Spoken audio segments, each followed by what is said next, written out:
Sénégal 1978, le départ de mon pays ressemble plus à ma fuite. J'ai entrevu la réussite et son manteau tricolore, pris refuge auprès de l'ex-colonisateur. Homme de couleur qui un jour quitta l'Afrique, quitta l'hémisphère sud et le cancer des tropiques. En direction des cités d'or, mis le cap sur le nord. Sans ma famille mais l'issue de son sort. Paris, la capitale française, j'atterris sur la plus belle ville du monde entre deux chaises. Entre les boulots et l'entassement des foyers, entre l'argent familial et le règlement du loyer. Si mes calculs restent bons jusqu'en août, j'arriverai à m'en sortir mais en marchant sur une poutre. Bientôt j'aurai de quoi les faire venir, mon épouse, mon fils et ma fille pour changer d'avenir. Plus d'un millier de journées ont passé, je retrouve le visage de ma famille soulagé. Après leur vol avec escale sur le territoire d'Espagne, le temps d'un contrôle de réparer les pannes. En panne de cœur en mal du pays, mon fils et ma fille pleurent leurs amis chaque soir dans leur lit. Dans quelques mètres carrés fermés de contreplaqués pour que le froid hivernal se trouve contrecarré. Ménagère dans les hôtels et mon épouse, la peinture en bâtiment sera ma seconde épouse. Avant qu'elle me foute à la porte un joli soir de printemps et qu'elle me dise débrouille-toi maintenant. Entre temps quelques nouvelles frimouses apparaissent, un deuxième fils, une deuxième fille, une double caresse. Et comme les bonnes nouvelles n'arrivent jamais seules, je me retrouve sans un toit avec mes valises sur le sol. Retour au point de départ sur les quais de la gare, habitation faite de toiles, ce sont des tentes pour dortoir. Des couvertures dans la boue pour marabout, une corde entre deux troncs pour faire sécher les boubous. France, terre d'accueil loin de mon village, je ressens la ségrégation dans les plis de leur visage. Apparemment les droits de l'homme ne marchent pas pour les hommes noirs, ne marche pas pour les femmes noires. L'exception de la règle un jour descendit de son bus. Sur son t-shirt était écrit Emmaüs, appartement provisoire trouvé par les gens du livre. Vincent Auriol, c'est le nom qui nous délivre. Un boulevard du 13e arrondissement de Paris, provisoirement j'y habiterai, en plus le quartier est paisible.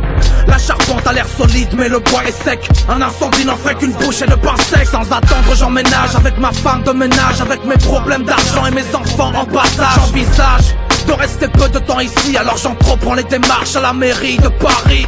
Simple précaution, j'épluche les annonces, mais derrière chaque demande se cache la même réponse.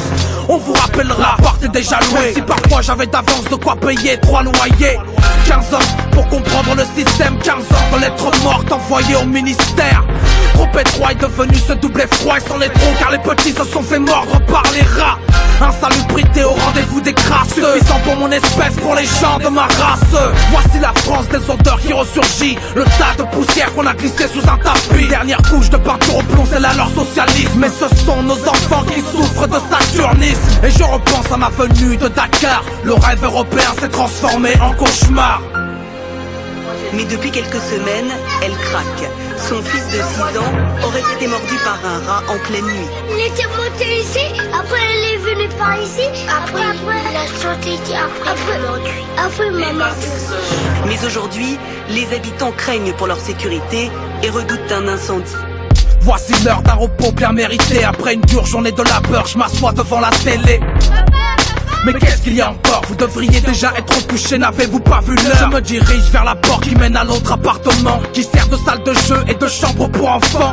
Une fumée noire qui s'infiltre sous la porte, un hurlement de femme quand elle a crié de la sorte. Ce sont des flammes grandes comme les montagnes, qui embrassent le corridor, les escaliers avec hargne. Un monstre de feu qui avale tout sur son passage, qui détruit les fondations, étage par étage. C'est une boîte d'allumettes enflammée de 6 étages, une prison de feu qui entreprend son carnage. Aucune issue, et ce depuis des années, aucun extincteur ni détecteur de fumée. Et soudain je me souviens la raison pour laquelle je me suis levé du fauteuil pour les enfants et leurs querelles.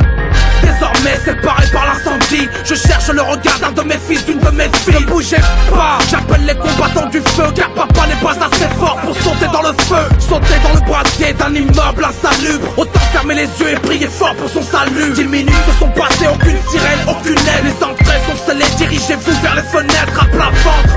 Comme les cafards, nos colocataires, la position est bien connue, face contre terre. En une fraction de seconde, c'est ma vie qui s'enfuit lorsque le plafond s'écroule sur les dos de ma famille. Voici mon cercueil, ma cité provisoire. Vincent Auriol, c'est le nom de son boulevard.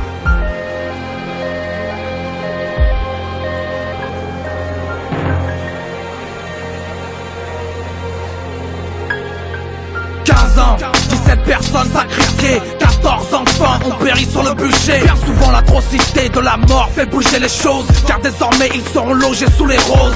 Dernière insulte par le chef commissaire, tous ces noirs sont-ils en situation régulière? Voici le prix du sang d'une ancienne colonie, voici le respect attribué aux familles.